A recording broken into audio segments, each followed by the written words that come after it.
기도하겠습니다. 전능하신 하나님, 오늘 또 부모 교사대학 2학기 두 번째 시간으로 인도하여 주시니 감사합니다. 저희들이 정말 자녀들을 잘 키우고 또 하나님의 자녀로 중무장시켜서 하나님이 원하시는 그러한 모습으로 사용코자 하는데 부모와 자녀된 모습이 하나님 부족하지 않도록 하나님 인도하여 주시옵소서.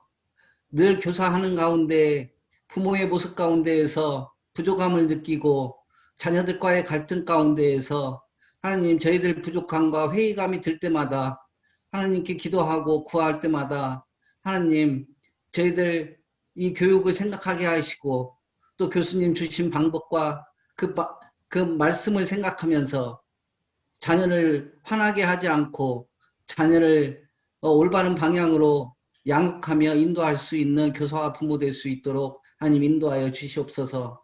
부모다운 부모 될 수 있도록 하여 주시고 교사다운 교사 될 수 있도록 하여 주시고 하나님 쓸 수 있는 그러한 모습으로 저희들 성장하도록 도와주시옵소서. 오늘도 수고하시는 교수님 함께하여 주시고 늘 코로나 가운데서 건강하게 지켜주시고 하시는 사역마다 하나님 쓰시기에 충분한 그런 교수님 되도록 하나님 인도하여 주시옵소서. 우리 민지원 전도사님 늘 함께해 주시고 교사대학을 이끌어 나가되 부족함 없도록 하나님 인도하여 주시옵소서. 오늘 또 참여하신 모든 선생님과 부모님들 위해 그 가정들 위해 늘 하나님 축복하여 주시고 인도하여 주시옵소서. 감사하고 예수님 이름으로 기도드립니다. 아멘. 아멘.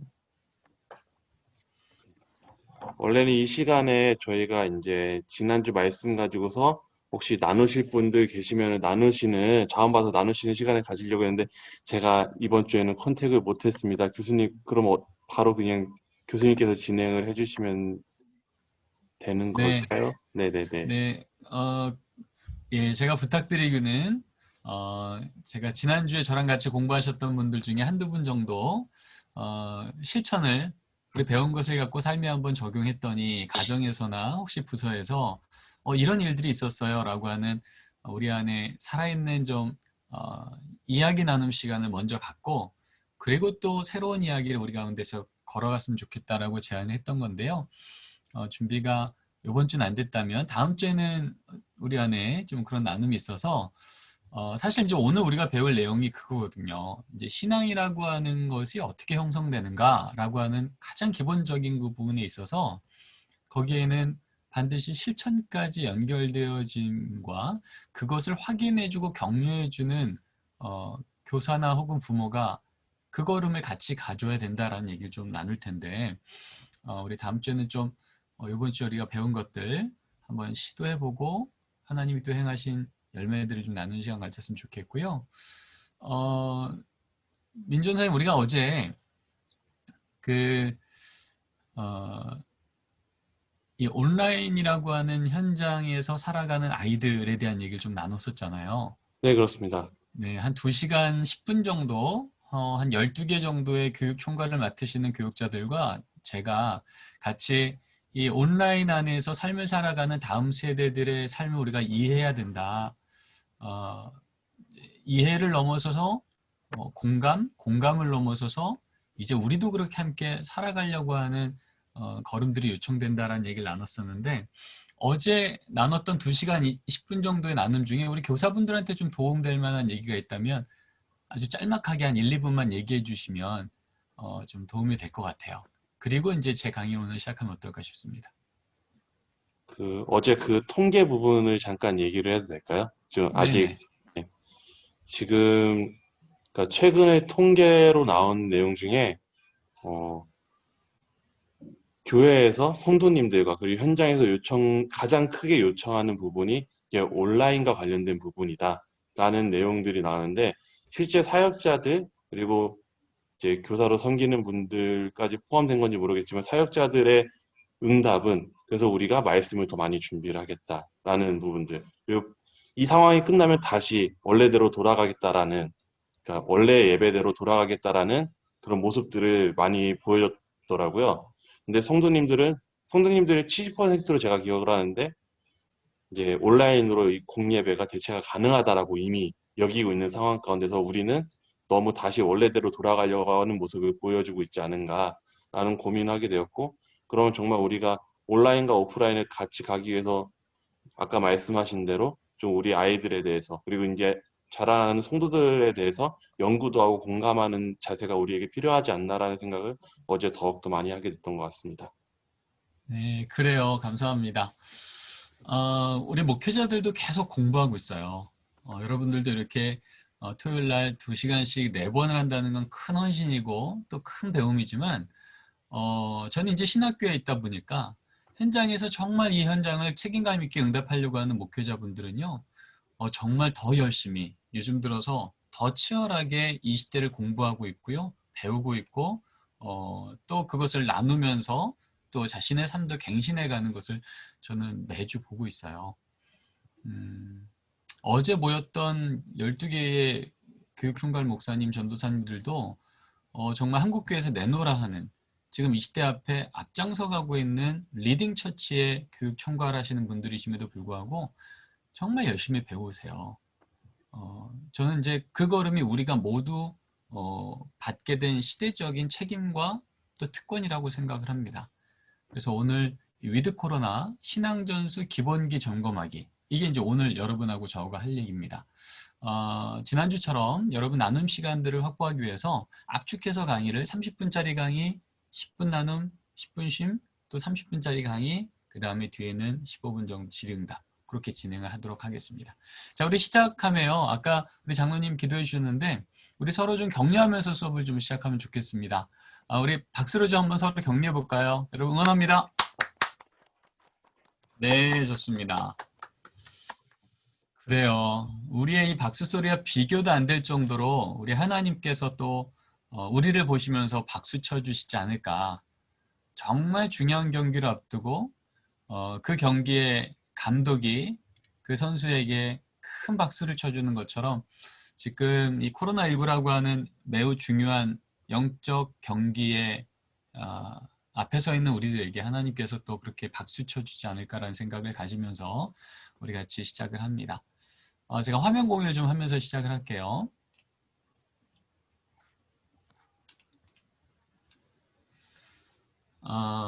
위드 코로나 신앙전수 기본기 점검하기.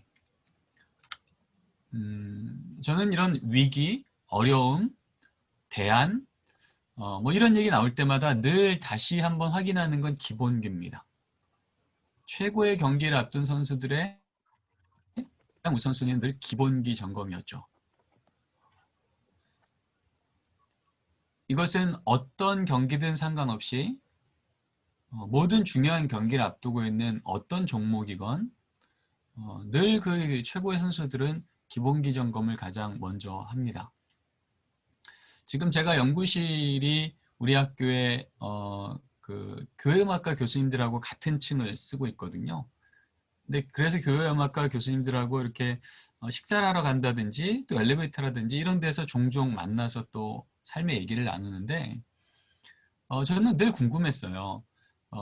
성악과 교수님들 같은 경우는 이 환절기 때 어떡하지? 목소리가 조금 잠기든지 어려워지면 학생들을 가르치거나 무대에 서거나 매우 어려워질 거잖아요. 그래서 이 최고의 이 교수님들이 이 환절기 때 어떡하시나 좀 궁금했죠. 그래서 물었어요. 그랬더니 공통적으로 나오는 성악과 교수님, 남자 여자 상관없이 동일하게 하는 얘기가, 교수님, 우리 성악한 사람들은요 늘 일상 속에서 호흡 연습과 또 목 관리를 하고 있어요. 그게 기본기예요. 그러시더라고요. 여러분, 성악가만큼 그 호흡 연습을 많이 하신 분이 계실까요? 그런데도 늘 호흡 연습부터 하신다는 거예요. 그게 돼야 그 다음부터는 그 위에 기술을 얹을 수 있고 실력을 얹을 수 있고 또 새로 배운 것들을 얹어 나갈 수 있다는 거죠. 제가 토론토에서 라저스컵이라고 하는 테니스 경기를 앞두고 하루 전에 선수들끼리 오픈 경기하는 걸 본 적이 있는데, 거기서도 여전히 보게 된 것은 조코비치 같이 세계적인 최고의 선수가 하는 건 30분 내내, 그리고 그 뒤에 또 1시간 내내 기본기만 점검하더라고요. 코치가 앞에 서서 공 던져주고 다시 한번 쳐보라고, 던져주고 다시 한번 쳐보라고. 여러분, 조코비치 선수만큼 잘 친 선수가 어디 있겠어요. 그런데 그 선수가 최고의 경기를 앞두니까 다시 기본기 점검부터 들어가는 거예요. 그게 제대로 점검돼야 이제 경기장에 들어갔을 때 자유롭게 몸이 어떤 상황이건 어떤 어려움이건 흐트러뜨리지 않고 그 공을 넘길 수 있는 실력이 나오더라는 거죠. 저는 코로나19라고 하는 이 상황 앞에 우리 교사 그리고 부모가 다시 한번 점검해야 될 건 기본기라고 생각합니다. 우리가 1학기 때 기독교 교육의 정의부터 공부를 했었어요. 제가 기본기의 핵심들만 짧게 정리하고 다시 한번 우리의 기준을 잡은 뒤 오늘 이야기로 좀 넘어가도록 하겠습니다. 이게 신학적 정의가 있는데요. 우리 신예진 집사님 한번 읽어주시겠습니까? 여기 끈따옴표로 있는 신학적 정의. 네, 하나님의 비전이 현실되게 하시는 하나님의 역사에 동참하는 것. 네, 감사합니다. 네, 기독교 교육, 우리가 하는 신앙교육이라는 것의 가장 기본은 뭐냐면 하나님의 비전, 하나님의 우리를 향한 꿈이 우리의 현실되게 하시는 하나님의 역사, 거기에 동참하는 일이 기독교 교육이에요. 그러니까 우리 자녀를 향해서 하나님의 꿈이 있다는 거죠. 우리 부서를 향해 꿈이 있으시다는 거예요. 그 꿈이 실제로 이루어졌네? 라고 하는 그 날이 이르기까지 하나님이 그 일을 이루실 때 누굴 부르셨냐면 우리를 부르셨다는 거죠. 교사를, 부모를. 그래서 하나님의 꿈이 우리 자녀의, 우리 부서에 현실되게 하시는 그 하나님의 일하심에 부름받은 우리가 그 일을 믿고 동참하며 따라갈 때 하나님이 행하시는 일이에요. 그럼 하나님의 꿈이 뭔가? 나는 너희 중에 하나님이 될 거고 너희는 내 백성이 될 거야. 너희 자녀가 아무리 죄악의 끝판까지 갈지라도, 너희 부서 아이들이 아무리 이 시대의 조리에 따라서 잠시 멀어졌을지라도 나는 반드시 그들의 하나님이 될 거고 그들은 내 백성이 될 거야.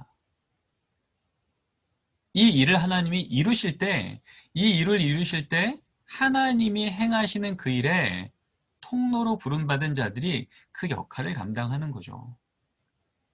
말하자면 우리는 하나님 나라의 대사라는 겁니다. 내 말을 전하는 게 아니라 하나님께서 주신 말을 가서 전하는 거고요. 나의 권위로 말하는 게 아니라 하나님의 그 권위를 받은 자가 하나님의 권위로 인하여서 그들에게 그 말을 전할 때 인간적 권위가 아닌 말씀 자체의 권위가 그들 안에서 움직이기 시작하는 걸 믿는다는 거죠. 그럴 때 그 하나님이 우리 하나님이 되고 우리는 하나님의 백성이 되었던 그 현장 가운데 있었던 대안이 누구냐? 예수 그리스도. 결국은 그래서 기독교 교육은 예수 그리스도의 교육을 따라가는 교육이라 했죠. 그래서 기억나십니까? 아주 중요했던 문장이죠. Without God we cannot. Without us God will not. 하나님 없이 우리 아무것도 할 수 없어요. 그러나 동시에 우리 없이는 하나님 일하지 않으실 거예요. 왜요? 그 완전하신 하나님이 그 일을 이루실 때 조금도 실수 없은 하나님이 그 일을 이루시려고 누굴 부르셨어요? 나를 부르셨어요. 나를 부모로 붙이셨고 나를 교사로 붙이셨어요.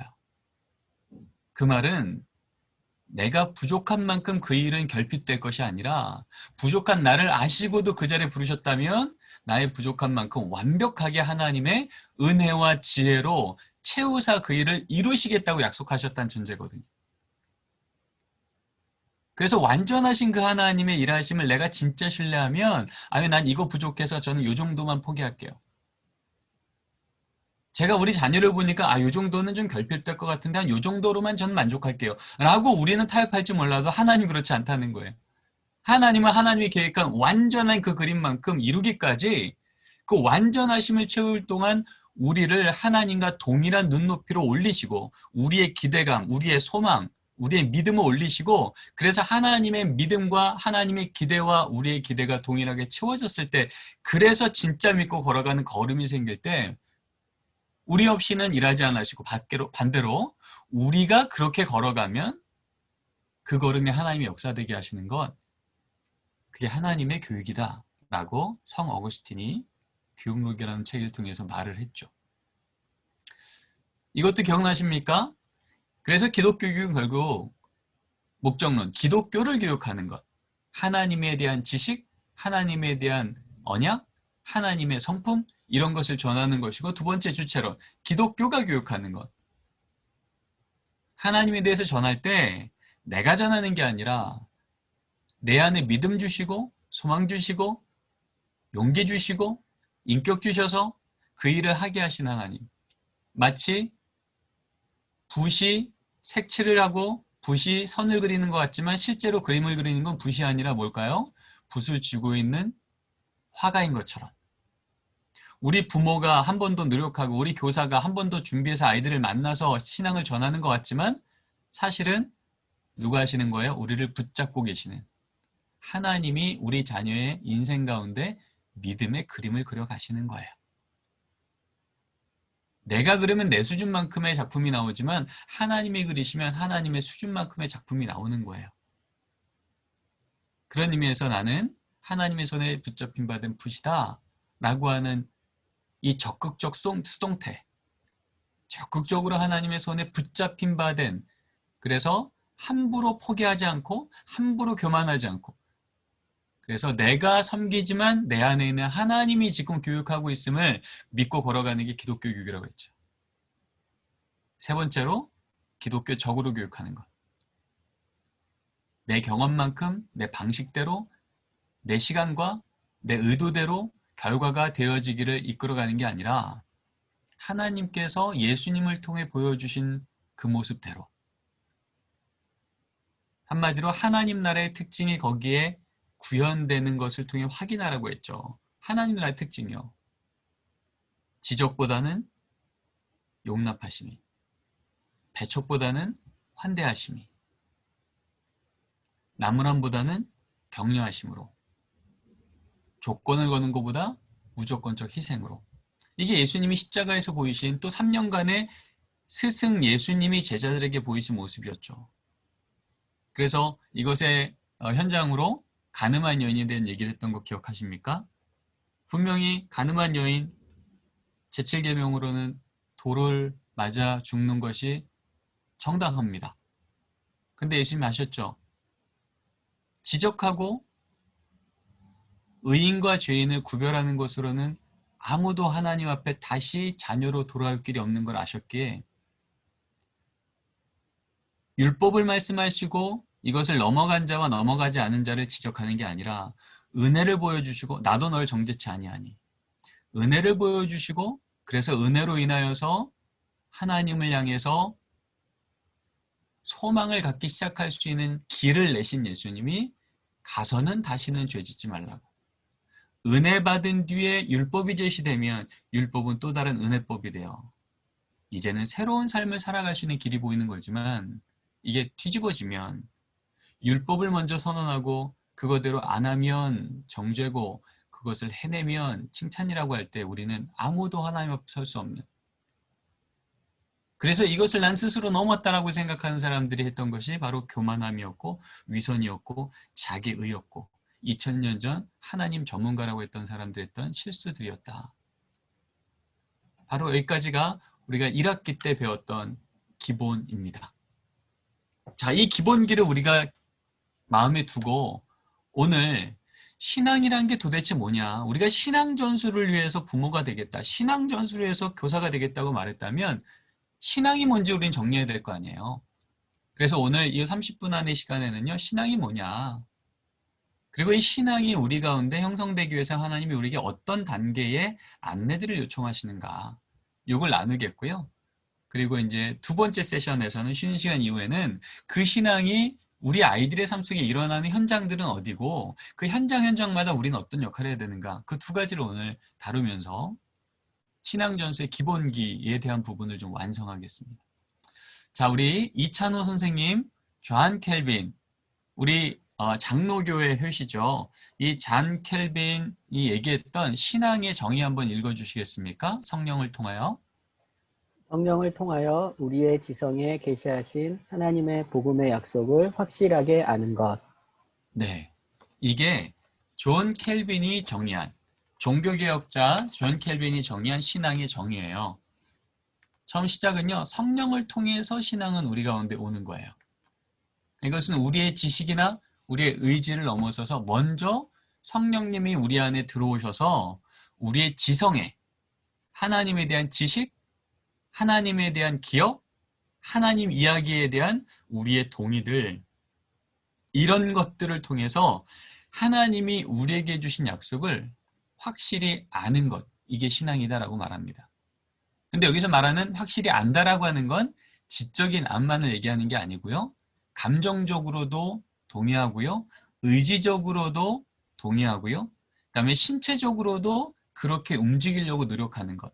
그래서 존 켈빈이 기독교 강요라고 하는 책을 통해서 그런 얘기를 합니다. 지정의체.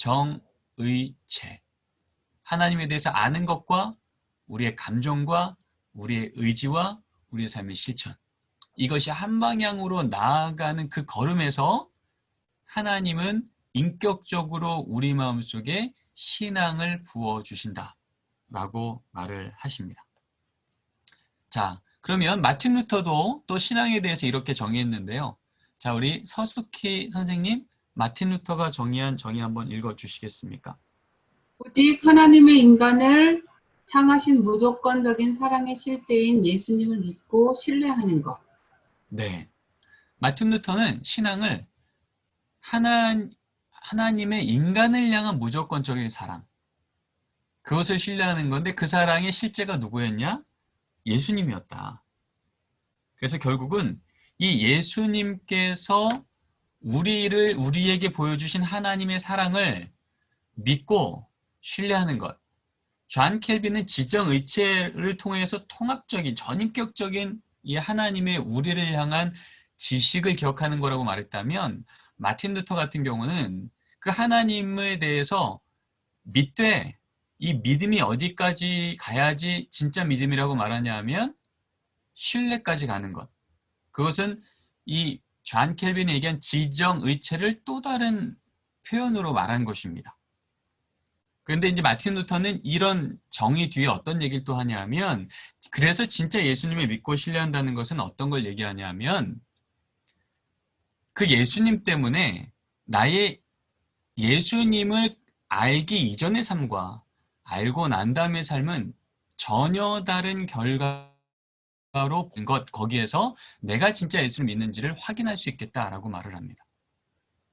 그래서 마틴 루터가 한 말을 우리는 이신칭의 오직 믿음으로 구원을 얻는다 라고 하는 것을 우리는 가장 잘 알고 있지만, 그래서 믿음만 있으면 구원받는다 라고 얘기하지만, 사실 마틴 루터는 그의 책의 뒤쪽을 통해서 무슨 얘기를 하냐 하면, 결국 믿음으로만 구원받는데 진짜 믿음 받은 거 어떻게 확인하냐? 내 삶이 변했는가를 확인해서 우리는 하나님이 내 안에 진짜 믿음을 주셨는지를 확인할 수 있겠다라고 말을 하더라는 거죠.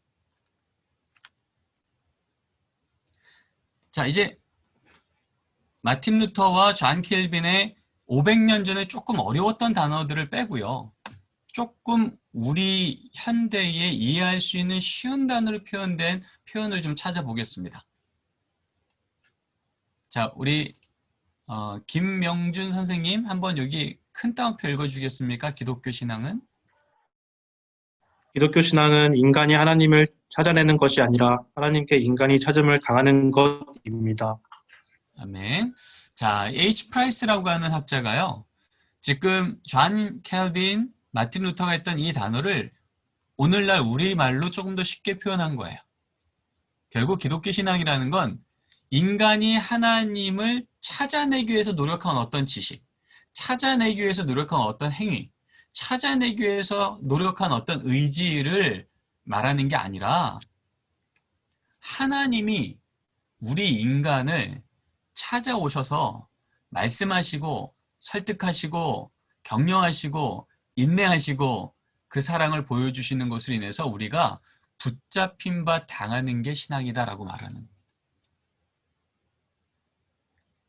그래서 우리는 내가 믿는 것처럼 보이지만 사실은 내가 믿을 수 있게 하나님이 나를 잡아주시는 것. 나의 생각을 잡아주시고, 나의 마음을 잡고, 나의 의지를 잡아주시고, 나의 행동을 잡아주시는 것. 그게 기독교에서 말하는 신앙이다. 그렇게 표현을 합니다. 자, 그런 의미에서요. 저는 신념하고 신앙을 좀 구별했으면 좋겠습니다. 사실은 여기 위에 보시면 believe that이라고 하는 신념과 believe in이라고 하는 신앙이 있어요. 근데 이것을 조금만 더 명사용으로 표현하면 신념은 belief고요. 신앙은 faith입니다. 근데 우리는 신념 전수란 말을 안 하잖아요. 신앙 전수라고 하죠.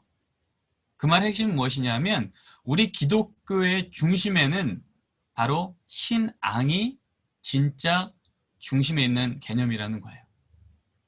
근데 왜 신앙이라는 개념을 이해하려고 할 때 신념이 중요하냐면 성경에는요. belief라고 하는 신념과 faith라고 하는 신앙을 철저히 하고 있습니다. 근데 문제는 이 구별된 이 두 단어를 한국말로 다 번역할 때 두 단어가 다 똑같이 뭘로 번역됐냐면 신앙으로 번역이 됐어요. 그러다 보니까 우리는 헷갈리는 거예요. 그러면 신념은 뭐냐면 신념은 하나님에 대한 지식입니다.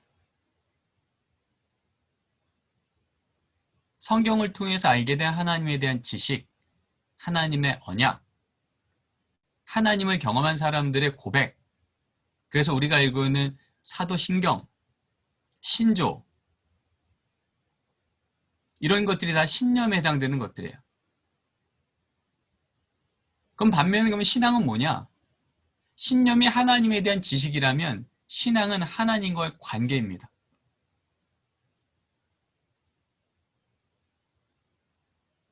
그래서 저분은 참 신앙이 좋아라고 말할 때 그것은 하나님과의 관계가 어떤 상황에도 흔들리지 않아라고 말할 때 우리는 신앙이 좋다라고 얘기를 하는 거죠.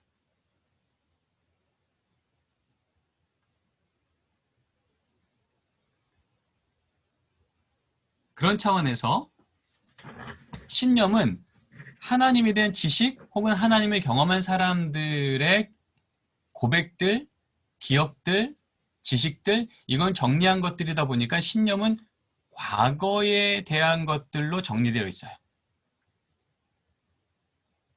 하나님에 대한 어떤 과거요. 과거적 사건, 과거적 고백, 과거적 기억.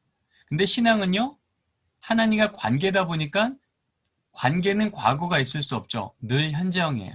아무리 과거의 관계가 좋았어도 지금 관계가 끊어지면 신앙은 끊어진 거예요. 그러다 보니까 신앙은 철저히 현재적인 개념으로서의 단어입니다. 그래서 신념 같은 경우는 명사형이죠. 신앙은 동사형입니다. 계속 움직이는 거예요. 그래서 신념 같은 경우는 지식이고 기억이고 자료이다 보니까 내가 주체가 돼서 누구에게 알려줄 수 있어요. 예를 들어서 여러분 선생님들이, 부모님들이 우리 자녀들에게 주기도문 알려줄 수 있어요. 사도신경 알려줄 수 있어요. 그래서 모르던 주기도문, 사도신경을 외울 수도 있고 이해도 할 수 있어요.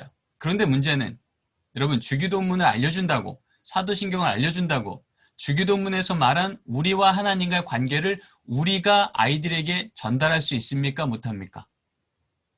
우린 못해요. 그러니까 우리는 신념, 자료, 기억 이런 것들에 대해서는 우리는 내가 주체가 돼서 할 수 있어요. 그러나 신앙, 하나님과 관계는 철저히 우리는 수동적이 되는 거예요. 나는 통로가 될 뿐이에요. 그것을 주체하시는 분은 하나님이세요. 이 부분이 우리에게 분명히 이해가 돼야 된다는 겁니다. 그래서 저는 이걸 어떻게 정리했냐면 신앙은 철저히 은혜의 선물이에요. 하나님이 주셔야 받는 거예요. 왜냐하면 이것을 성경은 뭐라 그래요? 믿음은 하나님의 선물이라 라고 표현하잖아요. 거기서 믿음은 신념에 대한 얘기가 아니라 신앙에 대한 얘기예요. 그런데 하나님이 주시는 선물인데 그 선물이 어떻게 우리 가운데 임하냐 하면 하나님에 대한 합당한 지식과 실천, 의지와 감정, 경험과 신비가 개인과 공동체 안에서 서로 상호작용하는 관계적 여정을 통해서 하나님이 우리에게 만들어주시고 성장시켜 주신다는 겁니다. 다시 한번 읽을게요. 신앙은 하나님만 주시는 선물인데 그러면 그 선물이 그냥 하늘에서 뚝 떨어지느냐? 그렇지 않다는 거예요. 그 신앙을 주시기 위해서 불러주신 자들, 가정에서는 부모, 교회에서는 교사들이 그 하나님에 대한 합당한 지식, 아까 말했던 신념에 해당되는 거죠. 지식과 그것으로 인한 실천, 의지와 감정, 경험과 신비가 개인과 공동체 안에서 서로 상호작용하면서 그 걸음을 계속 걸어갈 때 하나님이 주시는 형성적이고 성장적인 사건, 이것이 신앙이라는 겁니다.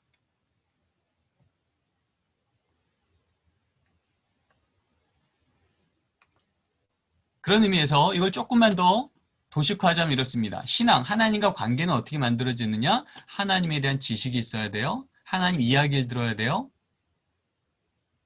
로마서 10장 17절처럼 믿음은 들음에서 나며, 들음은 예수 그리스도에 대한 말씀이라고요. 신앙은, 여기서 믿음이라고 하는 건 신앙을 얘기하는 거예요. 신앙은 하나님에 대한 지식을 들음에서 난다라는 거죠. 근데 핵심은 뭐예요? 듣는 것과 신앙이 동일하진 않다는 거예요. 신앙은 들음에서 나지만 듣는다고 다 신앙이 보장되지 않는다는 거예요. 그 다음 단계가 요청된다는 거죠. 그럼 그 다음 단계가 뭐예요? 내가 하나님에 대한 지식을 들었어요. 그 다음에 이 지식 때문에 내가 그 이야기를 동의하게 돼요.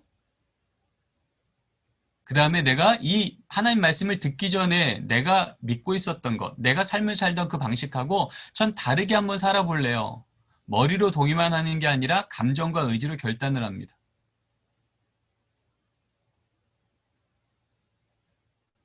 그러면 신앙이 다 완성되는가? 아니라는 거죠. 그 다음 단계가 또 필요한 거예요.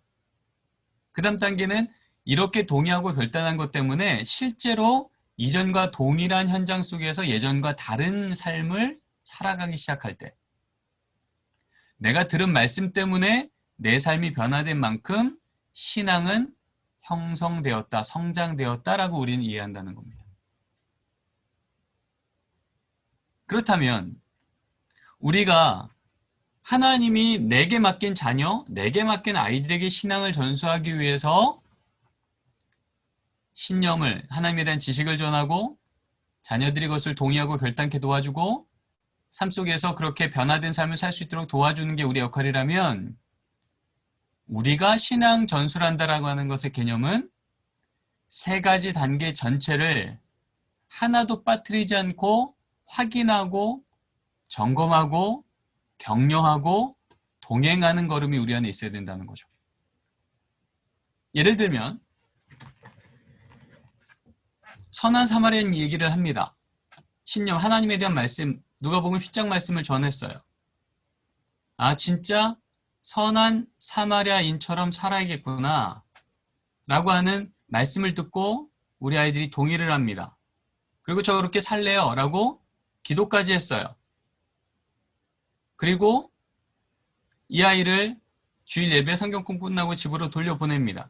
그러면 우리의 역할은 끝났을까요? 아니죠. 그렇게 동의했고 결단했고 기도까지 했다면 이번 한 주간 어떻게 이 말씀 듣기 전 삶하고 다른 삶을 살지에 대한, 변화된 삶을 살지에 대해서 우리는 확인하고 점검하고 도와주고, 실제 그렇게 살고 있으면 격려하고, 그 삶을 멈춰 있으면 살 수 있도록 도전하고, 이 걸음까지 함께 걸어가 줬을 때 그때 신앙은 이만큼, 걸어간 만큼 형성됐다라고 우리 이해한다는 거죠. 근데 많은 경우에 우리는 가정 예배를 드리건 혹은 성경 공부를 하건 성경에 대한 지식을 전했어요. 거기에 대해서 교훈까지 얻어내요. 아이들이 머리로는 동의해요. 그런데 감정과 의지로 결단까지 했는지 잘 몰라요. 그리고 실제로 그렇게 살아가고 있는 삶에 대해서는 더 우리는 우리 아이들의 삶에 가까이 가지 못하는 게 우리의 모습입니다. 그러다 보니까 사실 우리 아이들은 들었고 동의했는데 실제로 내 삶 속에서 그렇게 살아갈 수 있도록 한번 시도해보고 걸어가보고 넘어졌을 때 또 한번 일어나 볼 수 있는, 요즘에 흔히 말하는 메타인지 이론적, 내가 뭘 알고는 있지만 실제로 안 하고 있지? 내가 실제로는 뭘 진짜 모르고 있지? 라고 하는 것을 인식하고 더 성장하려고 노력하려고 하는 그 동기 과정들이 우리 아이들에게 생략되는 경우들이 많다는 겁니다. 그래서 제가 종종 쓰는 비유죠. 지금 저희 자녀들도 수영을 배우고 있는데요. 수영을 하길 원합니다 라고 말할 때 수영을 잘하기 위해서 합당한 지식을 얻어요. 박태현 선수를 불러서 강의를 들어요. 완벽한 강의겠죠. 그리고 거기에 본 사람들 앞에서 모두 동의를 받아냅니다. 이렇게 하실 수 있겠죠. 하고 싶으세요. 이렇게 하셔야 됩니다. 네, 그렇게 기억하고 해볼게요. 결단까지 하죠. 그러고 나서 자, 이제 지식을 들었고 결단까지 했으니 한번 물속에 들어가서 해보실까요? 라고 할 때 온전하게 수영을 그만큼 할 수 있을까? 못하더라는 겁니다.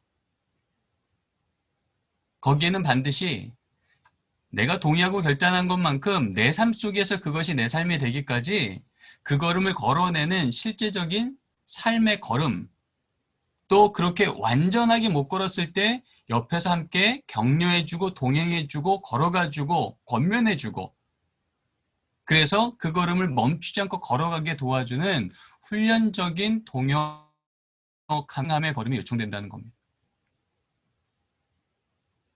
근데 우리는 가정에서도 교회에서도 이렇게 신앙을 전수한다라고 할 때 성경적 지식으로 동의로 멈추고 실질적인 삶에 대해서는 그렇게 살아라라고 권면은 하지만 실제로 살고 있는지 확인하고 또 그 걸음을 같이 걸어가지고 실패했을 때 또 어떻게 하면 다시 한번 일어날 수 있을지 격려해주고 그렇게 마지막 단계까지 걸어가주는 걸음이 우리에게는 멈춰 있더라는 것입니다.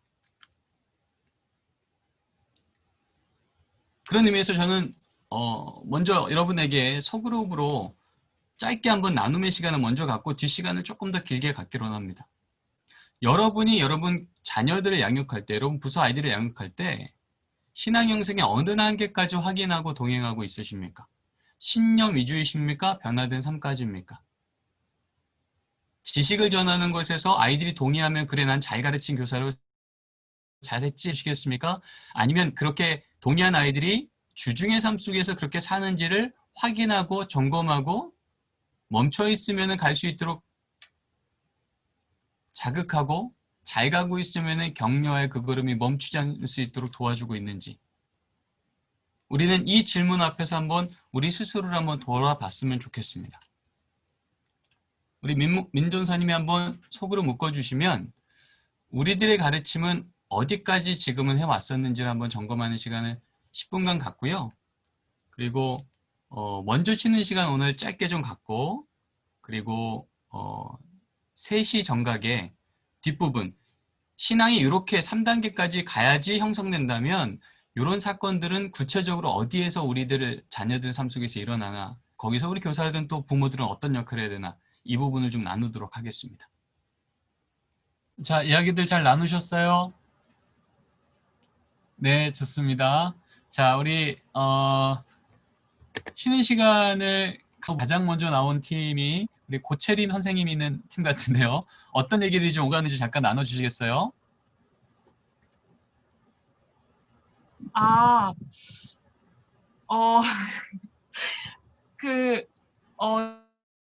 저희도 그 예배를 이제, 아무래도 지금 이렇게, 지금은 예배를 전혀 못 드리고 있는 상황인데, 좀, 그동안은 너무 이렇게 신념 위주의 예배를 저희가 좀 가르친 것 같아서, 이제 이번 이거를 좀 적용을 해가지고, 이렇게 줌으로라도 부모님이랑 아이들이랑 같이 하면 좋겠다라고 이야기가 나눠졌습니다.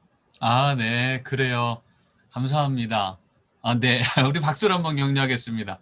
네, 우리 유치부 예배 안에서도 신념만이 아니라 결단하고 삶의 실천까지를 안내할 수 있는 교육이 좀 있으면 좋겠다는 얘기를 하셨고요. 또 가정에는 동일하게 또 그런 부모님들의 신앙 교육이 지식만이 아니라 실제 삶까지 어떻게 연결되나를 끝까지 확인하고 또 격려하고 칭찬하고 그렇게 하는 관계가 있으면 좋겠다라는 얘기가 나온 것 같고요. 우리 한 두 팀만 더 얘기 나눠보죠. 우리 아동부 쪽에서는 어떤 얘기가 나왔나요? 우리 아동부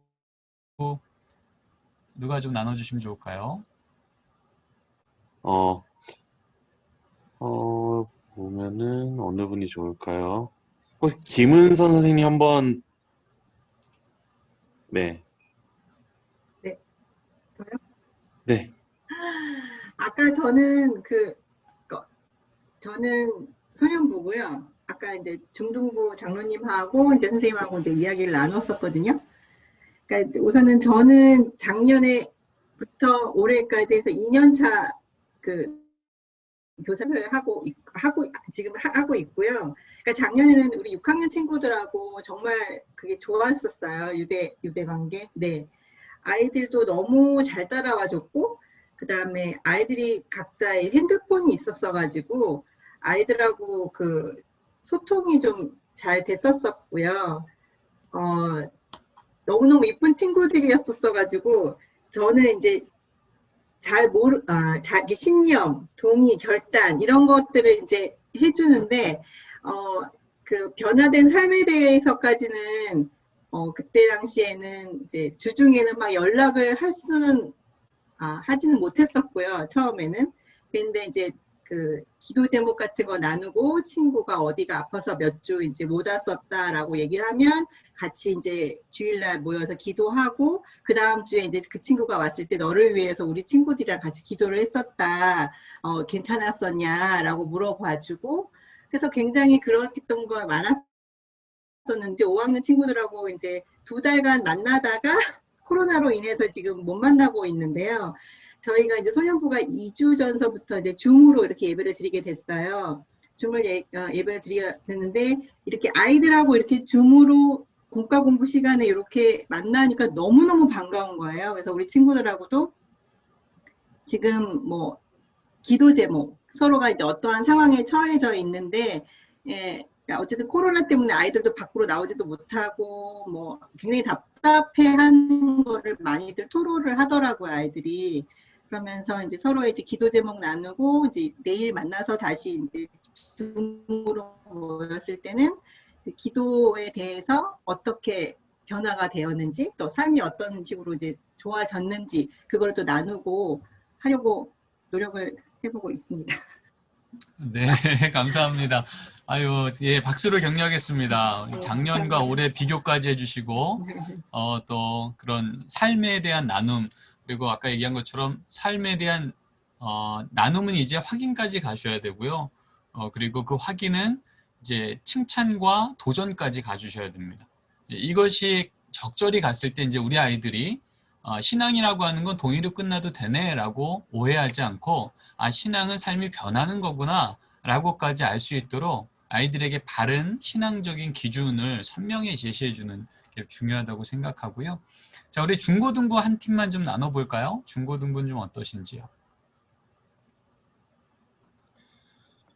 고등부 지훈 쌤이 좀 얘기해 주세요. 네. 네, 지명하셨습니다. 네, 지훈 쌤이 한번 우리 리더를 했으니까 한번 얘기해 주세요. 잠깐만. 네. 네, 일단 저는 고등부 이제 1년 반 정도 섬긴 정지윤이라고 하고요. 저희도 이제 다양한 의견을 나눠봤었는데 일단 제 사례를 먼저 말씀을 드리자면 저는 아직 아이들한테 신념과 이제 동의 단계 정도까지 이제 양육을 하고 있다고 생각을 했어요. 왜냐하면 저는 제가 아직 신앙적으로 아니면 그러니까 지식적으로 좀 모르는 부분이 많다고 생각해서 그것을 어떻게 하면 아이들한테 좀 쉽게 풀어서 설명할 수 있을까 그런 거에 초점을 두고 그냥 아이들한테 머릿속에 쉽게 넣어주는 그런 거에만 초점을 많이 맞췄다고 생각을 했어요. 그러다 보니까 그 뒤에 단계인 뭐 아이들한테 주중에 연락을 해서 우리 저번에 그 공과 시간 때 같이 이제 결단했던 부분을 확인을 하거나 아니면 아이들이 그런 부분에 있어서 어려운 것이 있을 때 서포트를 하거나 이제 이런 확인 부분이 좀 부족했던 것 같다는 생각이 들어서 다음부터는 제가 말씀드렸던 그 뒷부분을 조금 더 아이들한테 실천을 해보자라고 생각을 했고요. 이제 저희 부장 집사님하고 최승우 집사님 말씀을 들어봤을 때, 이제 사실 20분, 30분 공가로 아이들한테 가르쳐 줄 수 있는 건 굉장히 한계가 있다고 생각해서, 오히려 이제 우리가 아이들한테 좀 신앙의 선배로서 좀 느껴왔던 사례들을 직접 말해주고, 이제 아이들한테 같이 공감을 얻어내고 하는 것이 이제 양육에 좀 좋은 발판이 된다고 말씀을 하셨습니다. 이상입니다. 네, 감사합니다. 우리 박수로 격려하겠습니다. 지금 뭐 이렇게 지명하셔서 발표하신 분들도 이렇게 잘하시니 참 대단하십니다. 우리 명성저일교회 교사의 수준이 상당히 높다고 생각을 하고요. 사실은 신학교 안에서도 이제 이런 부분들에 대한 나눔을 할 때 그게 쉽지는 않거든요. 근데 우리 교사분들이 이 정도로 또 잘 반추해 주시고 또 앞으로 어떻게 가겠다는 얘기까지 해주시니 너무 감사하고요. 자, 우리 1분만 제가 더 얘기하고 우리 10분 쉬죠. 1분만 더 말씀을 드릴게요. 제가 지금 여러분하고 들으면서 드는 중요한 하나의 문장은요. 이렇게 정리가 될 것 같아요. 얘네들이 들었으니 또 그렇게 살겠다고 기도까지 했으니 그렇게 살았다 치고 우리 다음 주엔 딴 주제 다루자. 동의했고 결단까지 했으니 이건 했다 치고 다음 주제 한번 다뤄보자. 이게 지금 우리 한국교회가 넘어지고 있는 중요한 걸림돌 중에 하나입니다. 우리가 이제 다음 주에는 예배에 대한 얘기를 나눌 거예요. 근데 예배에 대한 얘기를 나누면 더 우리가 본격적으로 더 깊이 들어가겠지만 어떤 교육적 사건을 경험한다라고 할 때요. 교육적 사건은 영향을 주게 되어 있습니다. 근데 우리는 좋은 교육적 사건을 경험하면 아이가 잘 변하는 건 맞아요. 그런데 아이가 태도가 별로 좋지 않고 대충 참여해요. 그런데 그것을 그냥 둬요. 그런 경우에는 교육적 사건이 일어나지 않은 게 아니고요. 파괴적 사건이 일어납니다. 이 부분이 우리가 기억해야 될 부분이에요. 우리가 5명을 놓고 성경 공부를 하든지 가정 예배를 드리든지 할 때 한 2명은 집중해서 잘해요. 한 2명은 딴짓해요. 1명은 전혀 마음이 없어요. 그러면 우리는 그래도 2명이 변했지라고 생각할지 몰라도요. 이걸 교육적 관점에서 보면 집중 못하는 둘은요.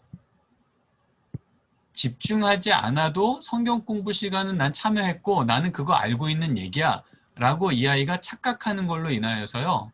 나는 이 정도만 살아도 되지 라고 하는 잘못된 신앙의 파괴적 사건이 일어난다는 겁니다.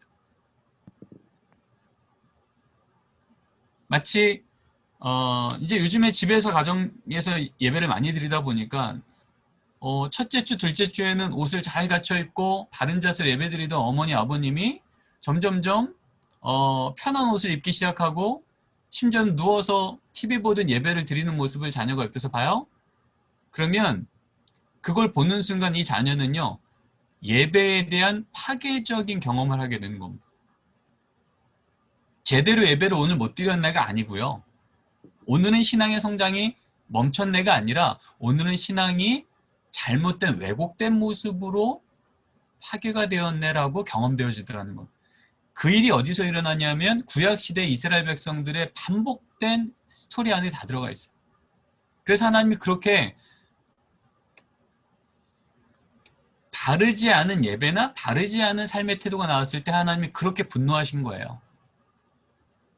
왜냐하면 이것은 신앙의 성장이 멈춘 게 아니라 신앙이 왜곡되기 시작하는 거거든요. 그런 면에서 우리가 선한 사마리안 얘기를 알려주고 그래 동의했지 그렇게 살아라 라고 말했는데 한 주간 전혀 그것과 상관없이 산 아이들을 그냥 둬요. 그리고 다음 주에 또 다른 얘기, 이번에는 긍휼 얘기해볼까? 이번에는 봉사 얘기해볼까? 이번엔 전도 얘기해볼까?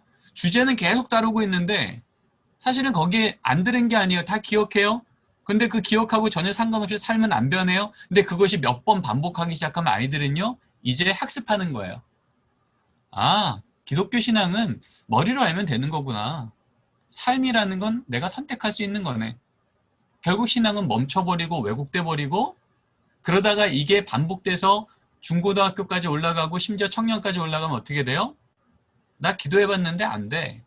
나 성경 아는데 그건 내 삶하고 별 상관없어. 나 그런 종교는 별로 나한테 의미 없어. 시간 낭비야. 나 그거보다 나 시험 준비하고 나 취업 준비하고 그게 더 지혜로워 라고 하면서 신앙적 파괴가 이 안에 일어나면서 이제는 경험하지 않아서 그 기독교의 진리에 발을 못 들인 게 아니라 잘못 경험해서 기독교에 대한 오해를 가지고 돌아올 이유를 못 찾더라는 거예요. 이런 일들이 너무 많이 일어나고 있습니다. 그래서 제가 1학기 때 했던 기억 나십니까? 아, 여차하면 신앙은 제껴도 되네 라고 하는 이 말이 아이들 입에서 나오기 시작하면 그때부터 이제 정말 피할 수 없는 이 가드레일이 넘어가 버린 사건이 일어나는 거예요. 근데 이런 일들이 의외로 선생님들, 부모님들을 통해서 아이들이 학습하더라는 겁니다. 자, 그런 부분에서 조금 더 구체적인 현장을 두고서 얘기는 우리 쉬는 시간 이어하겠습니다. 자, 3시 4분인데요. 자, 우리 3시 15분에 제가 구체적인 4가지 현장을 좀 제시하면서 말씀드리겠습니다. 수고하셨습니다. 10분만 쉴게요. 자, 우리 이제 쉬는 시간 1분 남았는데요. 아까 그 앞선 시간에 그 신앙하고 신념에 관련돼서 그 화이트보드로 좀 설명을 드리면 쉬웠을 텐데 아까 좀 기기적인 좀 결함이 있어서 안 됐어요. 제가 짤막하게 그 신념하고 신앙에 대한 부분을 조금만 정리해 드릴게요. 아까 말씀드린 것처럼 신앙은 우리가 페이스라고 하는 하나님과의 관계를 얘기하는 거고요. 신념은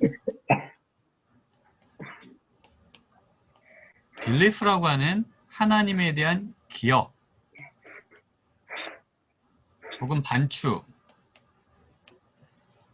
말하는 겁니다. 그래서 실천신학에서 신앙은 하나님과의 관계는 늘 현재형이어야 된다고 말을 해요. 하나님하고 현재적으로 관계가 살아있어야 되는 거죠. 근데 신념은 과거형이에요. 그런 하나님에 대한 기억들, 반추들 이런 것들을 내가 동의하는 거잖아요. 그러니까 신념은 과거에 내가 그 기억과 반추를 동의했어도 신념은 내 안에 있을 수 있어요. 하지만 신념이 있다고 해서 현재 하나님과 관계인 신앙이 살아있음을 보장하진 않습니다. 근데 우리는 어떤 착각이 있냐 하면 나는 하나님에 대한 교리, 하나님에 대한 지식, 성경적 이야기를 기억하고 있으니 나는 신앙이 있어라고 착각하지만 사실 그것은 신앙이 아니라 신념이라는 겁니다. 그리고 신념은 명사형인 거죠. noun이라고 하는. 그러나 신앙은 늘 움직이는 verb라고 하는 거예요. 하나님과의 역동적인 관계 안에서 일어나는 움직임이라는 거죠. 그런 차원에서 신념은 신앙이라고 하는 하나님과 관계를 맺어감에 있어서 매우 중요한 요소 맞아요. 매우 중요한 요소 맞아요. 하지만 이것은 신념은 신앙이라고 하는 이 큰 그림, 온전히 나아가야 될 그림의 중요한 부분이긴 하지만 여기서 머물러서는 신앙의 완전함을 채울 수 없다는 겁니다. 그래서 이 신념이 신앙으로 온전히 채워지기 위해서는 거기에는 동의와 결단과 그것으로 인해서 일어난 변화된 삶까지를 걸어갔을 때 이때 비로소 믿음은 행함이 없는 믿음은 죽은 믿음이요 라고 말하는 제한적인 신앙의 걸음이 있다는 거죠. 그런 의미에서 우리가 우리 아이들에게 신앙을 전수한다는 건 이 아이들이 반드시 들었어야 될 하나님에 대한 말씀을 신념을 듣고 이 신념에 아이들이 동의하고 결단하도록 돕고 그렇게 살았는지를 확인하고 그렇게 살아냈으면 그만큼 이 아이가 신앙이 형성됐구나라고 우리는 확인하고 그렇게 신앙이 형성된 그 다음 단계 이 아이들이 신앙의 수준에 맞추어 이 아이가 또 들어야 될 하나님의 이야기를 멈추지 않고 계속 걸어가 주는 것 그것이 우리에게 요청되어지는 신앙 교육의 핵심이라는 겁니다. 자, 그러면 이것을 전제로 두고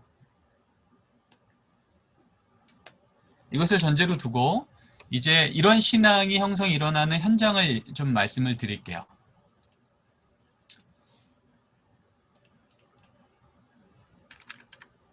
네. 지금 말한 이런 하나님과 관계는 어떻게 해서 이제 형성되어지고 성장되어지는가라고 하는 걸 연구하는 게 기독교 교육의 핵심 질문인데, 그런 의미에서 여기 밑에 있는 이 많은 학자들이 합동 연구를 한 거예요. 우리가 연구하고 있는 신앙이 어떻게 형성하지라고 하는 것이 일어나는 핵심적인 현장은 어디고, 그 현장마다 우리는 어떤 구체적인 행위가 요청되는가라고 할 때 크게 4가지 현장이 있음을 확인하게 된 겁니다. 첫 번째 현장은 인스트럭티브 티칭이라고 해서 종교 교수법이에요. 주로 지식을 전달하는 거죠. 컨베잉. 컨베이어 벨트, 공장에서 원료를 딱 얹어 놓으면 이것이 벨트 타고 들어가서 제품으로 나오는 거예요. 하나님에 대한 신념에 해당되는 부분, 성경, 전통, 교리, 이런 것들을 우리 아이들이 들을 만한 귀에, 들을 만한 언어로 쫙 얹어 놓으면, 컨베잉 하면 하나님이, 성령이 그 위에 역사하셔서 아이들이 신앙을 갖게 된다는 거죠. 맞아요. 그런데 성경은 이것으로만 신앙 형성됨을 말하고 있지 않아요. 아까 말한 것처럼 신념만으로 신앙 형성이 끝난다고 말하고 있지 않은 것처럼.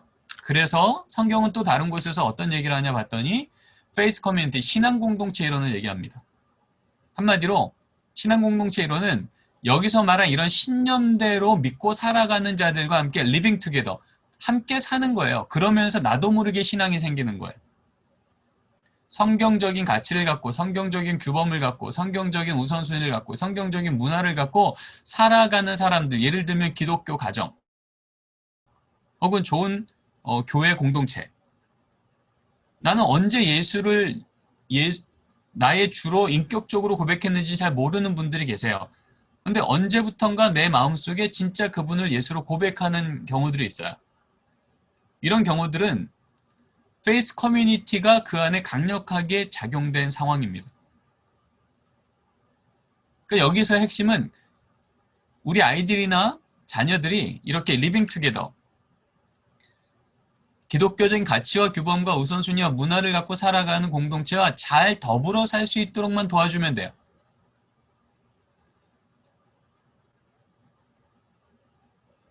그러면 나도 모르게 이 공동체에서 말하고 있는 이야기가 내 이야기가 되고, 이 공동체에서 말하고 있는 권위를 내가 인정하게 되고, 이 공동체에서 말하고 있는 비전을 나의 비전으로 삼아가기 시작하더라는 거죠. 그리고 세 번째 단계는요, 스피리추얼 그로스예요. 영적 형성 단계입니다. 신앙은 지식을 전수받는 것만으로 아니고 지식대로 살아가는 사람들하고 리빙 투게더 하는 것만이 아니라 인티머시 위드가, 하나님과의 친밀감을 가져야 된다는 겁니다. 이거는 1대1 관계예요. 하나님과 우리와의 1대1 관계. 아무리 기독 공동체에서, 아무리 기독 명문 가문에서 맘먹을 때마다 기도하고 일주일에 한 번씩 가정 예배 드려도 그가 하나님하고 개인적인 삶 속에 인티머시, 하나님과의 개인적인 친밀감을 가질 수 있는 어떠한 사건, 예를 들면 묵상한다든지 큐티한다든지 기도한다든지 금식한다든지 봉사한다든지 하나님과의 내적 친밀감의 사건을 경험하지 않으면 신앙은 여전히 결핍되어 있다는 겁니다. 그리고 또 신앙은 어떻게 형성되어지냐? 말씀을 듣는 것, 그렇게 사는 사람들하고 리빙 투게더 하는 것, 개인적으로 하나님과의 친밀감의 시간을 갖는 것, 마지막으로는 그러한 하나님에 대한 이해 때문에 퍼스펙티브, 세계관을 갖고 액션, 기독교적 세계관 때문에 세상 사람들하고 기독교적 세계관을 갖고 있지 않은 사람들하고 다른 액션, 행동을 취하며 사는 것, 바로 여기에서 신앙은 형성된다라고 말을 하는 겁니다. 여기 핵심은 기독교적 세계관을 세워주는 거예요. 기독교적 세계관을 갖는다는 건 세계관만 갖고 있는 게 아니라 이것 때문에 실질적으로 기독교적인 세계관으로 살고 있지 않은 공동체, 학교, 학원, 예수 믿지 않은 친구들과 관계, 일터, 이런 데서 세상 사람들과 다른 삶의 기준을 갖고 변혁 공동체로서 세상 사람들하고 다른 걸음을 걸어내며 선교적 교회로서 그들에게 영향력을 주는 사람으로 살아가고 있는가, 이것을 실천할 때 여기에 해당되어진 신앙은 채워진다는 겁니다.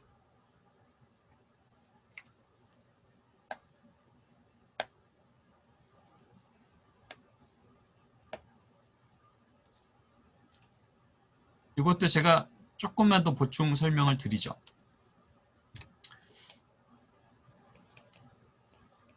종교교수라고 하는 지식을 전달하고 신념에 해당되는 것을 나누어 주어요. 많은 교회에서, 많은 가정에서 이 부분을 주된 신앙전수의 자리라고 생각해요. 이건 맞아요. 근데 성경은 아까도 봤죠? 여기에서 시작된다고 말했지 여기에서 끝날 수 없다고 말해요. 그렇기 때문에 성경에서 말하고 있는 신앙이 형성되는 또 다른 자리, 신앙 공동체 이론,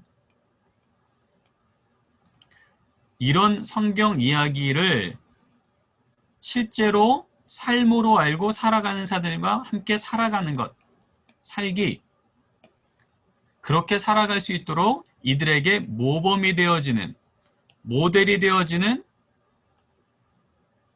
삶의 모습을 보여줘야 되는 겁니다.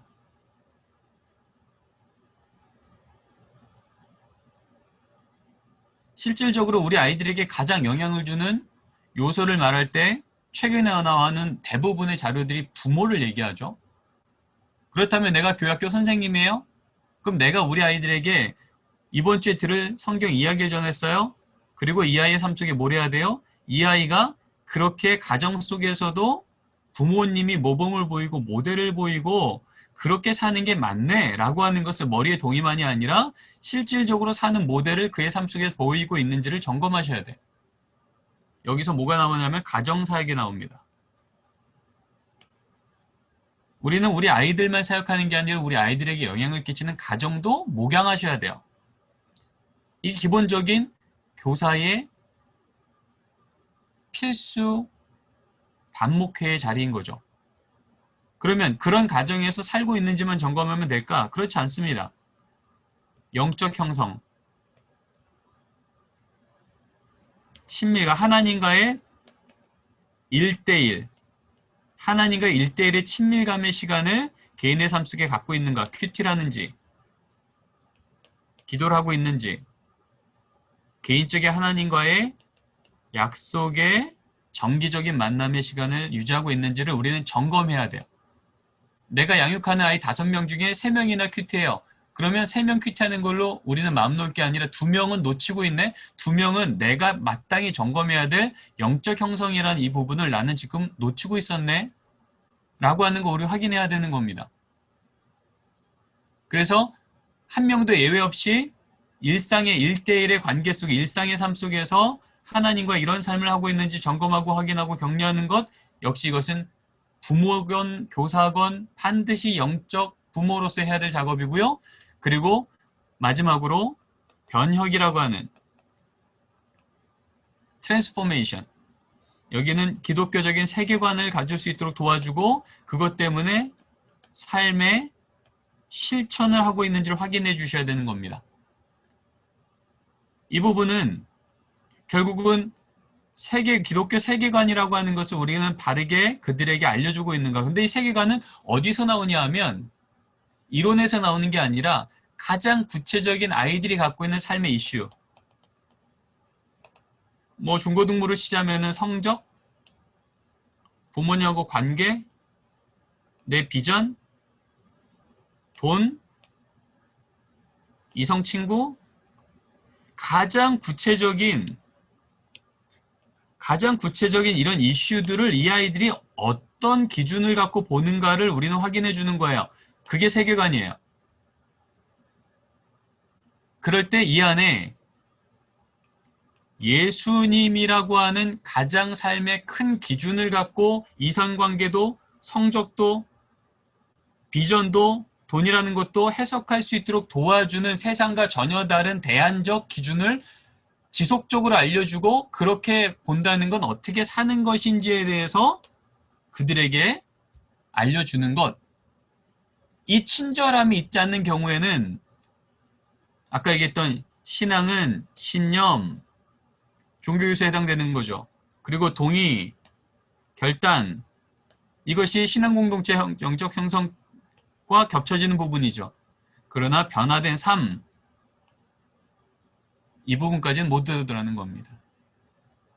근데 아까도 말했죠. 신앙은 뭐예요? 하나님에 대한 말씀으로 인하여 동의하고 결단하고, 그래서 하나님 말씀 때문에 내 삶이 그만큼 변했을 때 변한 만큼 우리는 신앙이 형성됐다라고 이해한다는 거죠. 이런 면에서 그래도 교회학교 선생님들은 요 단계들을 많이들 걸어가시려고 노력하세요.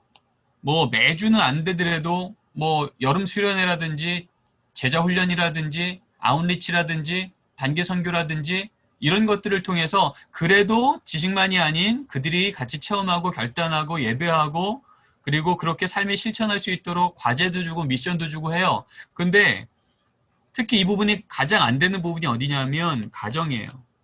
부모님들을 통해서 자녀들 믿음으로 키우고 계십니까? 라고 물어볼 때 많은 부모들이 믿음으로 키운다고 할 때 이 부분에 대한 것까지 나가지 않고요. 어디서 멈추냐 하면 그래요. 우리 자녀 성경 읽는 것, 신념에 해당되는 거 하루도 안 빠지고 읽혀주고 있어요. 근데 실제로 부모님이 나는 성경 읽는 모델을 보이고 계실까? 나는 예수 믿는 부모이기 때문에 세상과 다른 이슈 앞에서의 재정의 문제, 관계의 문제, 진학의 문제, 대학의 문제, 직장의 문제, 이런 문제 앞에 세상과 다른 기준을 갖고 이 아이들에게 바르게 이것이 옳지라고 보여주고 있는가? 우리는 새벽마다 우리 아이들을 위해서 새벽 기도도 안 하고 기도하지만 사실 우리 아이들 눈에는 우리 부모님이 어떻게 큐티하는지, 어떻게 기도하는지, 어떻게 하나님 때문에 일상적인 삶 속에 하나님과 내적 친밀감 가운데 어떤 교제와 위로와 언약과 사건을 경험하고 있는지 많은 부모들은 이 부분들을 자녀들에게 노출시키지 않아요.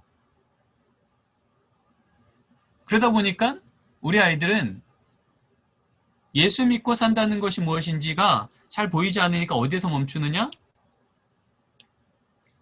여기에서 멈춰서 나는 기독교 가정에서 자라났지만 그다지 영향은 받고 있지 않아요 라고 말하는 현실이 되더라는 겁니다. 자, 이제 여러분 나눔 시간을 드릴 텐데요. 제가 드리고 싶은 마지막 결론은 이것입니다. 우리가 신앙을 전수한다는 건 필요한 신념, 성경에 대한 지식을 전하는 것만이 아니라 그렇게 사는 모범을 정기적으로 보이는 것만이 아니라 그 아이가 1대1로 하나님과의 내적 친밀감의 활동을 하고 있는지 확인하고 격려하는 것만이 아니라 그의 구체적인 삶의 이슈 안에서 하나님을 인정하는 세계관 때문에 세상과 다른 기준을 갖고 걸어갈 수 있도록 하나님 살아계시면 정말 어떻게 이 걸음의 끝을 보이시나 보자 라고 자신 있게 신뢰할 만하게 그들의 걸음을 믿음으로 함께 걸어가주는 이 4가지의 사건 모두가 우리 아이들에게 정기적으로 제공될 때 우리는 합당한 신앙전수의 교사가 된 거예요. 그때 우리가 처음에 정의했던 하나님의 꿈이 우리 아이들의 현실되게 하시는 하나님의 역사에 동참한다는 것에 우리가 균형 갖고 동참한다는 의미입니다.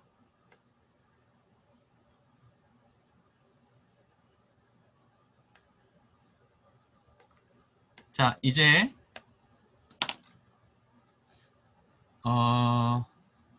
우리 10분간만 다시 부서별 토의를 들어갔다가 나와서 종합 토의를 좀 하면서 질의응답을 하면 좋겠습니다. 우리 전도사님 한번 소회의실 진행해 주실까요?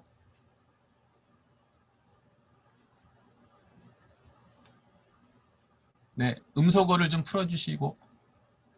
네, 지금 진행하고 잠깐 나갔던 분들 계셔서 다시 추가하도록 하겠습니다. 목사님. 네. 질문 있는데요. 이 소그룹에서는 어떤 주제로 이야기 나누면 될까요? 지금 한 내용을 가지고 하나요? 아, 네. 소그룹에서는요, 이겁니다. 이 질문입니다. 나의 양육의 강점과 약점은 어느 모형인가요? 나는 종교 교수는 잘하는데 번역은 좀 놓쳤던 것 같아요. 나는 신앙 공동체는 우리 가정에서 잘해주고 있는 것 같은데 내적 친밀감, 영적 형성 부분은 제가 놓쳤던 것 같아요. 뭐 예를 들면 이런 겁니다. 네, 감사합니다. 네. 네. 이야기들 잘 나누셨나요? 네, 좋습니다. 저도 한 그룹에 들어가서 얘기를 좀 나눠봤는데요. 현장에서는 정말 그 마음과 같지 않게 이 네 가지 영역을 다 균형 있게 골고루 점검하고 확인하고 가는 걸음이 참 쉽지 않구나라고 하는 거 한 번 더 보게 됐고요. 근데 저는 이제 그 부분 앞에 이 말씀을 먼저 드리고 싶어요. 지금 이 첫 단계, 이 종교교수, 신념에 관련된 거 전하는 것조차 이렇게 벅찬데, 2단계, 3단계, 이거 우리가 너무 힘듭니다. 라고 해서 절망할 수도 있다는 거죠. 그러나 분명한 것은 하나님은 우리의 상황을 아세요. 하나님 원하시는 건 완벽함이 아니에요. 우리는 완벽할 수도 없고요. 그런데 왜 다 할 수 없는 우리에게 이러한 부분들을 다 보여주고 계시냐 하면 하나님이 우리를 향해서 갖고 계시는 하나님이 일하시는 매트릭스는 완전한 매트릭스는 우리에게 다 공개해 주시는 거예요. 한마디로 완전한 설계도를 보여주시는 거라고요. 문제는 그 설계도 안에 우리가 채워낼 수 있는 분량은 늘 한계가 있어요. 그래서 아까 처음부터 얘기한 게 뭐예요? 기독교 가교육하는 게 기독교 교육이라고요. 나를 통해서 하시지만 결국은 누가 하시냐면 하나님이 하시는 거기 때문에 나는 할 수 있는 만큼만 하는 거예요. 그래서 하나님 원하시는 건 완벽함이 아니라 신실함이에요. 퍼펙션이 아니라 faithfulness라고요. 우리가 우리 자녀 기를 때요. 초등학교 1학년 막 들어간 자녀한테 우리는 완벽한 어떤 기준을 알려줘요. 거짓말하면 안 되고 늘 부지런해야 되고 부모님 말씀 순종해야 되고 우리는 완벽한 걸 얘기해요. 하지만 우린 기대하고 있어요. 얘가 이렇게 완벽하게 살 수 없을 거 알아요. 완벽하게 못 살았다고 이 아이를 당장 징계하지도 않아요. 그렇다고 우리가 이 아이 수준만큼만 얘기하지는 않는 거란 말이죠. 성경이 우리에게 말하고 있는 게 딱 그런 겁니다. 완전하신 하나님이 우리에게 완전한 걸음을 보여주세요. 그리고 우리의 수준만큼 그 응답했을 때 그것으로 칭찬하고 하지만 요 다음 걸음이 있어야 돼 라고 조금 더 온전한 걸음을 계속 인도해주는 친절함이 있어야 된다는 거죠. 그런 차원에서 오늘 우리가 기본기 점검에 이 신앙이 형성되어진 네 가지의 이 그릇들을 내 수준만큼 나는 첫 번째, 두 번째 그릇까지만 내가 할 수 있어라고 세 번째, 네 번째 그릇을 포기하는 게 아니라 나의 현실이 첫 번째, 두 번째밖에 못한다면 세 번째, 네 번째도 해야 되는데 하나님 저한테는 지금은 역량 부족이네요. 도와주세요. 은혜 부어주세요. 그 가정을, 이 아이의 마음을, 이 아이의 상황을. 그래서 이 네 가지 영역을 하나도 우리는 보는 안목은 놓치지 않는 상태에서 내가 할 수 있는 것은 하되 못하는 것을 하나님께 그대로 구하고 도와주시기를 바랄 때 우리의 기도가 쌓이고 쌓일 때 우리는 또 그만큼의 영적인 근육이 생기는 거고 그만큼 또 내 그릇을 채워낼 수 있는 분량들이 커지는 것이고 그래서 하나님이 우리를 성장시키시며 하나님의 은혜도 그 안에 멈추지 않고 채워가시는 걸 보게 하신다는 거죠. 그런 의미에서 너무 여러분 절망하거나 현실 앞에서 타협하지 않으셨으면 좋겠고 도리어 우리의 부족함이 하나님이 일하실 현장으로 기대되는 믿음의 그릇을 더 선명하게 두고 있는 것.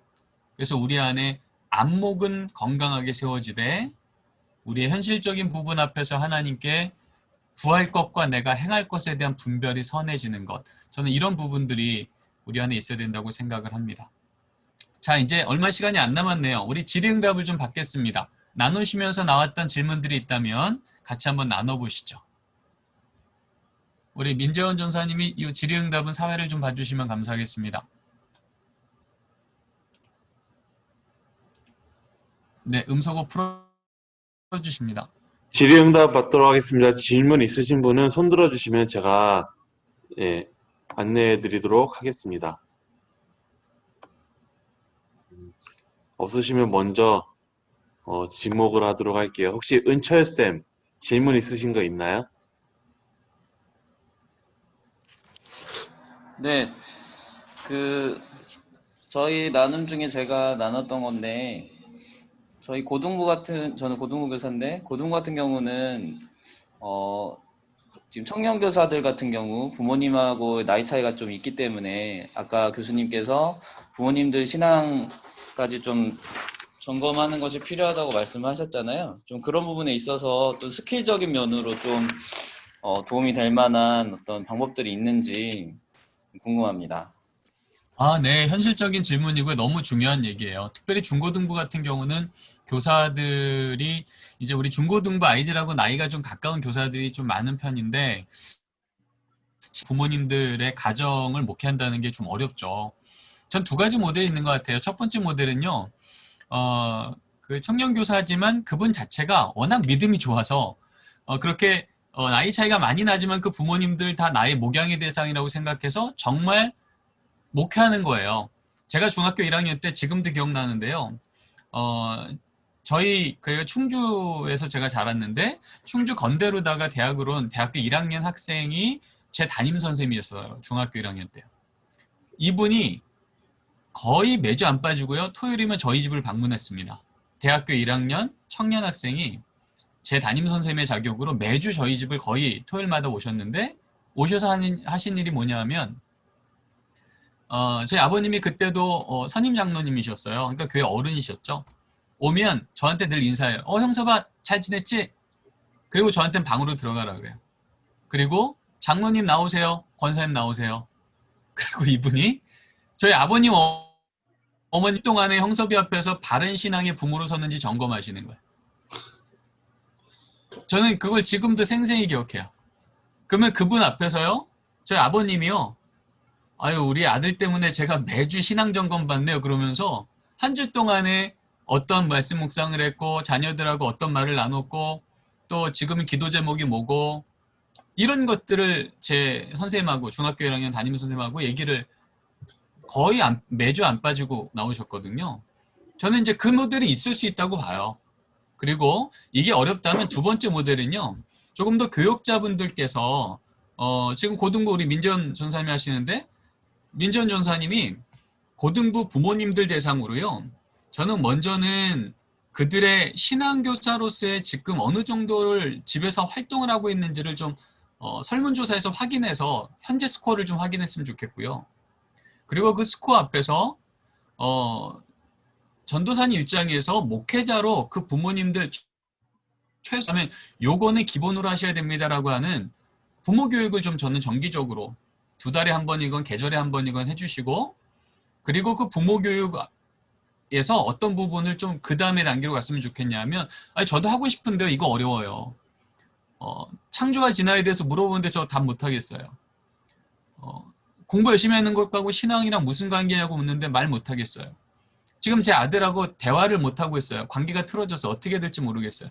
이런 구체적인 기독부모로서 집에서 뭐 하고 싶지만 할 수 없는 그들의 한계에 대한 질문을 지속적으로 받으시고 그거에 대해서 부서 차원에서 부모님들에게 지속적으로 좋은 컨텐츠, 링크를 보내준다든지 아니면 소그룹 모임을 한다든지 아니면 상담을 한다든지 그래서 교사와 부모와 교육자가 한 팀이 돼서 같은 이야기를 하는 이런 자리들을 조금 더 안전하게 만들어가면 좋겠다.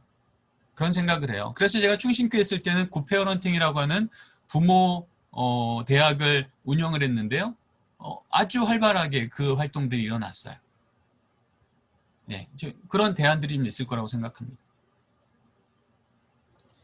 네, 이제 할 게 더 많아지는 느낌입니다. 그러면은 다음으로는 네, 부모님 대표에서 심예진 집사님께서 혹시 질문이 있으실까요? 질문이요? 너무나 그 말씀을 잘 전달해 주셔서 질문할 거는 없는데 조금 고민돼요. 네, 들리시죠? 네, 들립니다. 교수님 들리시나요? 네, 들립니다. 제가 안 들리는 거. 네. 다름이 아니라 마지막 그 뭐 신념, 동의, 결단 그 부분을 지나서 변혁으로까지 아이가 이제 성장을 해 나가려면 사실 가정에서 많이 보여지는 어떤 경험적인 것이나 신비적인 것, 뭐 기독교적 세계관 아이고.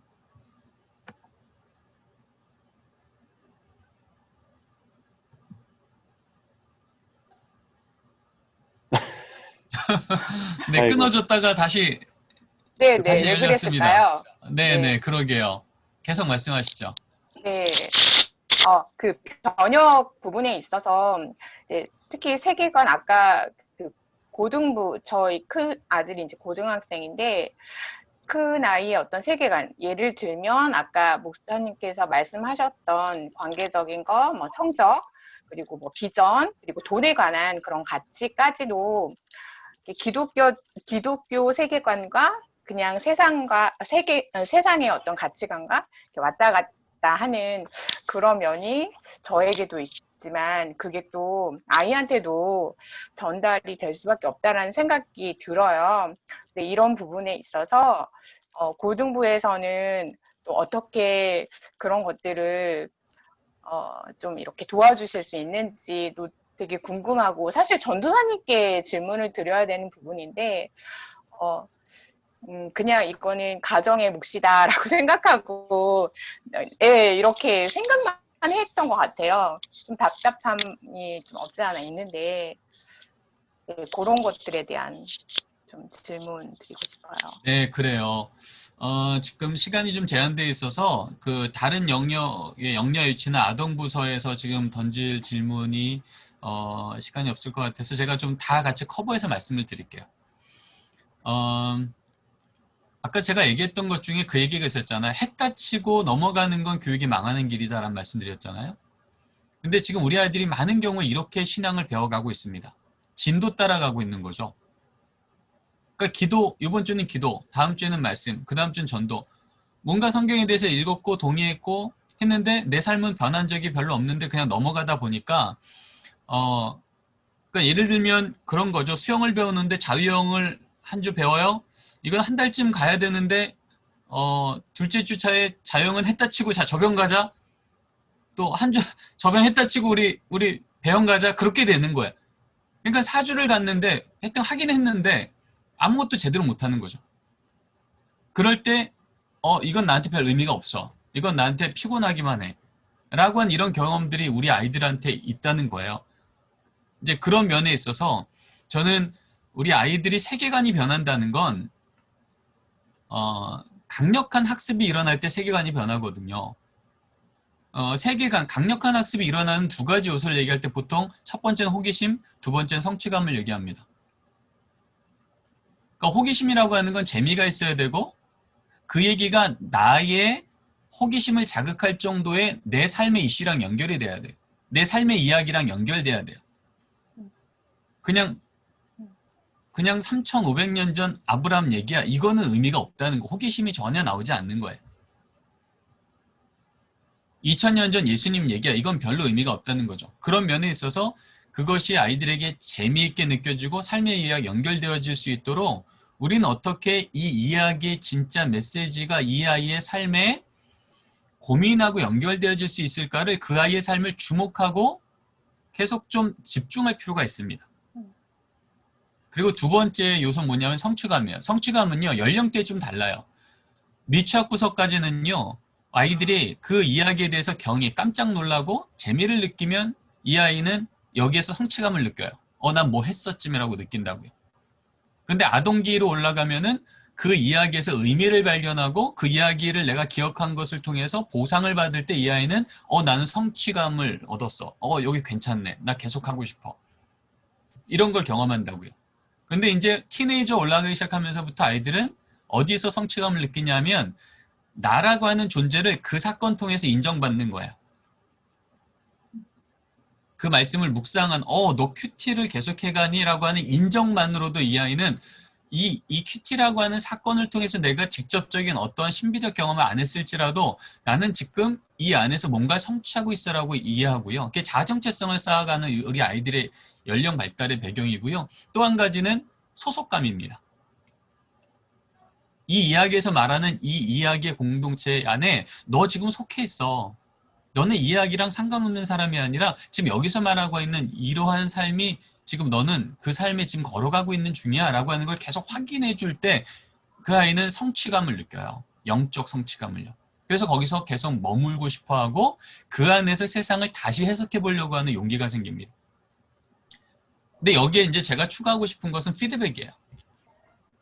지금 우리 아이들이 어디에 열광하냐면 게임에 열광하거든요. 게임에 열광하는 가장 큰 이유 중에 하나는요. 게임은요. 아주 즉각 피드백을 줍니다. 조금만 잘하면 점수를 계속 올려줘요.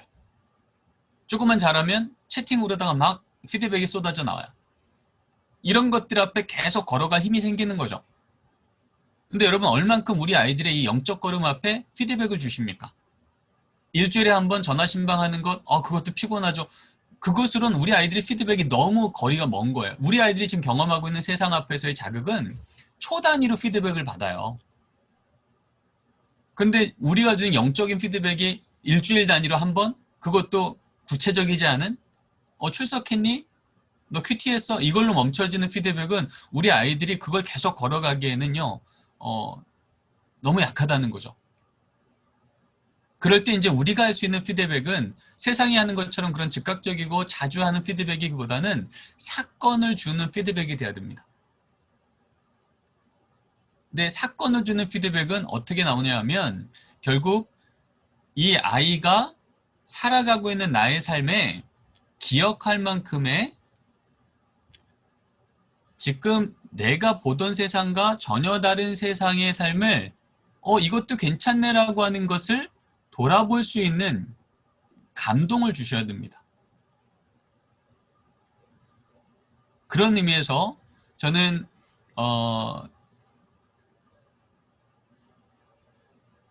우리 아이들에게 감동을 주는 사건을 경험하는 일에 압축된 형태 중에 하나가 뭐냐 하면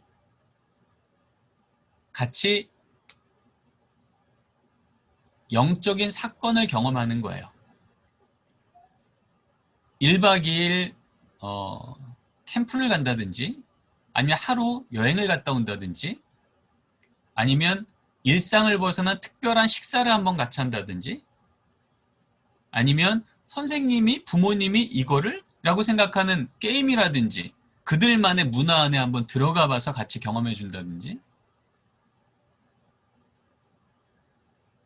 이러한 이 아이들의 일상을 벗어난 특별한 어떤 사건적인 환경을 만들어주고 그 안에서 이 아이들이 자신의 세상을 보는 눈과 우리가 알고 있는 하나님의 진리가 알려주고 있는 세상 사는 방법들을 계속 부딪혀보게 이 환경들을 만들어주는 자리들이 우리에게 요청이 되어진다는 거예요. 그래갖고 제가 학교에서도 요즘에 계속 제안하는 게 그런 거예요. 다양한 형태의 창의적인 자녀들 혹은 다음 세대들과의 신선한 신앙 경험의 자리들을 좀 창조해 보십시오. 어떨 때는 성경 공부를 교회에서 안 하고 우리 선생님 집에서 하는 겁니다.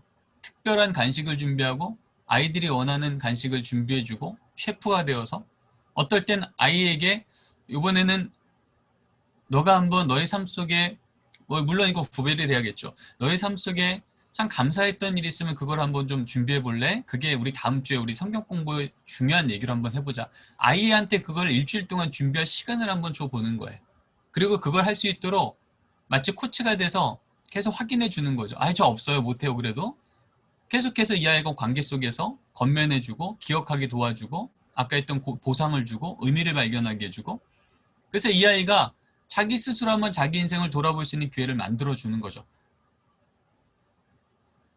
이제 이러한 자리들을 저는 만들어가는 이 시도들이 매우 중요한 우리 아이들에게 사건을 만들어주는 그 아이가 일상으로 살아왔던 세상의 세계관과 우리가 제시하고자 하는 성경적 세계관이 한번 부딪혀보는 사건.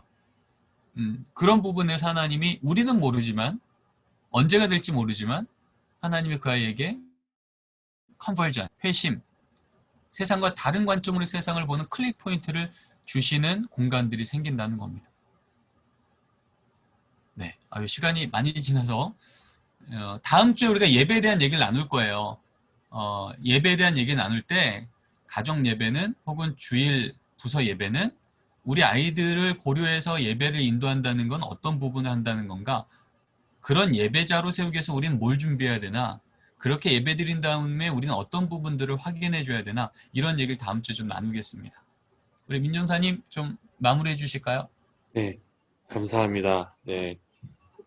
광고를 드리자면은 이 영상들은 다 이제 가장 먼저 고등부 유튜브를 통해서 업로드가 됩니다. 아무래도 제가 권한 있는 게 고등부 유튜브이기 때문에 고등부 유튜브를 통해서 이 영상이 업로드가 되고요. 혹시 오늘 중간에 나가시거나 오늘 참여하지 못하신 분들 주변에 계시다면은 이제 유튜브를 보고서 이제 오리엔테이션 파일에 나와 있는 제 메일로 보내주시면 되고요. 그리고 제가 고등부 유튜브에도 이제 또 질의응답 카드를 만들도록 하겠습니다. 그 링크 타고 들어가시면은 이번 주에 나왔던 내용들에 대해서 질문할 수 있는 그 페이지를 만들어 놓도록 하겠습니다. 네, 감사합니다. 그럼 장로님께서는 혹시 광고하실 내용이 있으실까요? 네, 전사님 우리 수강 신청할 때 네. 그 신청했던 책 배부는 어떻게 계획이 돼 있나요? 네, 지금 책은 이제 다 구매가 됐고요. 이제 신청하신 분들에 한해서 제가 주소를 따로 받아서 택배로 보내드리려고 하고 있습니다. 네, 알겠습니다. 네, 다른 광고는 없습니다. 네. 그러면은 기도함으로 마치면 될까요? 네. 네, 기도하도록 하겠습니다. 하나님 아버지 감사합니다. 오늘도 우리가 신영석 교수님을 통해서 우리가 놓쳤던 기본기들을 다시 점검하는 시간을 가졌습니다.